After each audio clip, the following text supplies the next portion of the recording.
Պարոն Մինասյան, 3 ցեղասպանության 110-րդ տարելիցներ եւ այս իշխանությունները, չգիտես ինչու միշտ մերժելու քաղաքականություն են վարում եւ խոսք կա նաեւ նրա մասին, որ շուտով նրանց վարած քաղաքականության հետևանքով հնարավոր է անգամ չթողնեն գնանք Ծիծեռնակաբերդ, այդպիսի վարկածներ են նաեւ հնչում, ուր է տանելու այս իշխանությունների այս ժխտողական քաղաքականությունը։ Գիտեք, եթե ժողովուրդը հանդուրժի, ապա այս իշխանությունները մեզ կտանեն դեպի իսպառ կործանման։ Իրենք փորձում են իրականացնել ինչ որ հայտնի գրքում գրած է, փորձում են ժողովրդից մանկուրտ սարքել։ Սակայն համոզված եմ, որ դա իրենց չի հաջողվելու, որովհետև այն զարգացումները, որ այսօր գնում են Հայաստանում, խոսում են այն մասին, որ համբերության բաժակը լցված է եւ տարբեր ոլորտներում դա դրսևորվում է։ Ես կարծում եմ, որ ժողովուրդը առաջիկայում իր մեջ ուժ կգտնի եւ դուրս կվռնդի այս թուրք-ադրբեջանական գործակալներին։ Բավական է հիշել, թե 10 տարվա ընթացքում ինչ անկում ապրեց։ 10 տարի առաջ ովքեր էին եկել նշելու մեր հետ այդ ցեղասպանության 100-ամյակը եւ հիմա ինչ վիճակ է։ Նույնիսկ իշխանությունը որևէ սքո միջոցառում չկազմակերպեց։ Դրսից արտերկրից ավելի շատ ցավակցական ուղերձներ մենք լսեցինք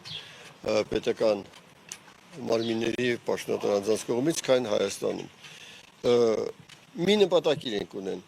ջնջել մեր հիշողությունը, որպեսզի դրանով կարողանան իրականացնել իրենց նենգ մտադրությունը։ Սակայն դա անհնար է։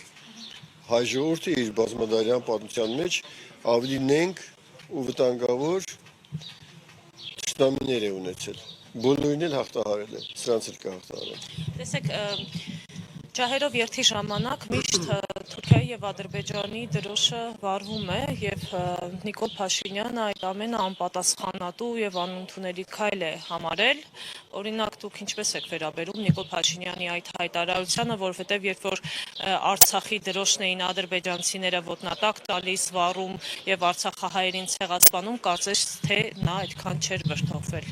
Գիտեք, անպատասխանությունից է խոսում մեկը, որը անպատասխանատու ձևով ոտնահարեց մեր բոլոր սրբությունները։ Անպատասխանատու ձևով, ասում եմ, ես մի լճի համար պատերազմ չեմ սկսելու,